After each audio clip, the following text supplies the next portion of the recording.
So, I'm going to talk about believing to become and how I've found some tools to do that. And what do I mean by believe and become?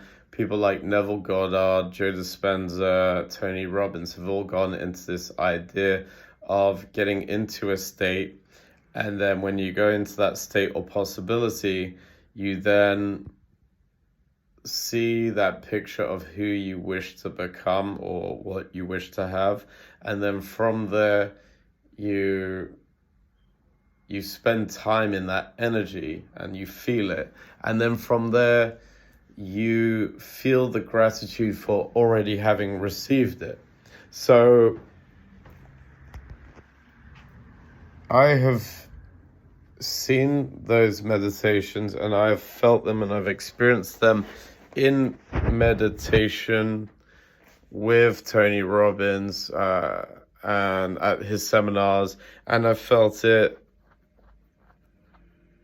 also, I guess, in the Dispenza meditations. I tried reading from Neville Goddard and doing it, and I did feel glimpses of it sometimes, to be honest.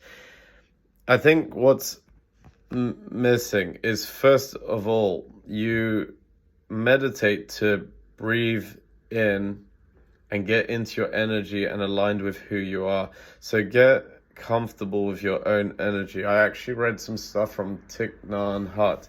I think that's his name, or how to say it, I'm not sure. But he was like a Vietnamese Buddhist, and he's actually helped me to breathe in, appreciate, accept, have gratitude, and also see wins in your life, where you're winning and what's good. What I like about Thich Nhat Hanh, whatever his name is, I need to find it one day, is that you appreciate who you are now. And that's really important. So I've done some CBT therapy, and I thought the really interesting thing about that is appreciating the little wins, the small things.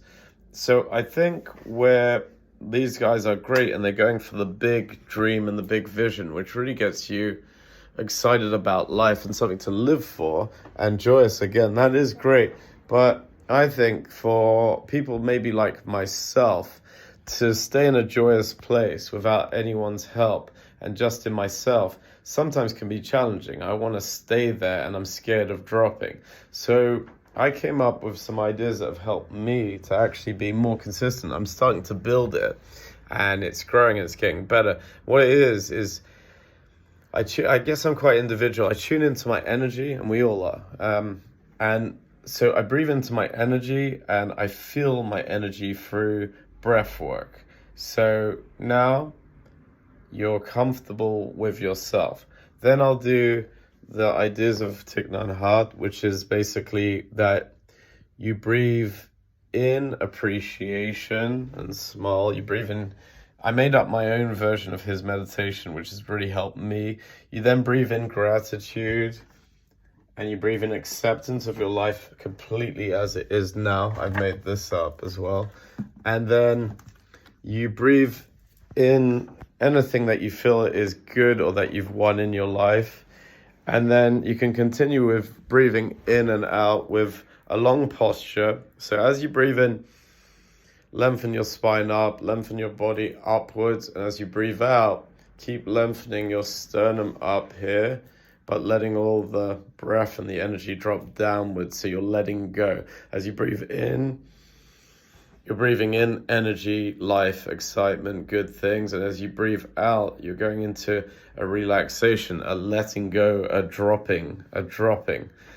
So I've applied this in dance, in exercise, in manifestation, and it works really well in getting you into great states. Now, if you're in better states more regularly in life, you will have a better life. And that's where Tony Robbins and Dispenza and Goddard are all saying to be in better states, in better energy, because the energy vibration you're in attracts other people of that type of energy. So imagine if you're in a fantastic, beautiful energy, you're going to attract other people in fantastic, beautiful energies and enjoy that. And obviously vice versa, in a terrible one, it's not going to be fun. You're going to match and meet people like that. So go into these beautiful energies and stay in them and build them and develop them in yourself. Because the thing is, Tony Robbins, me, Joe Dispenza, Neville Goddard, these books, they're not going to come with you. So you've got to cultivate and grow these states and these feelings and experiences and memories and thoughts and habits inside yourself and keep that with you. Then envision that which you wish to become. And I found it challenging to see exactly what it is that I wish to have and want to have, and the desires. I found that challenging beforehand. There were blocks and beliefs. And how I've overcome that is actually by starting to believe it in myself, by appreciating like actions I've taken and looking at everything as growth. So, for example, if I talk to a girl and she doesn't want to go out with me or go on a date with me, I'll still see that as internally growth and as a positive and an appreciation to myself, because what's happened is I've developed courage. I've built my self in my courage, and by building my courage, I'm becoming more of that picture of that which I wish to become. Let's say it's a relationship I wish for. Then by developing courage, I've become a person that is more likely to be in a relationship and eventually be in one. So that's what I'm talking about.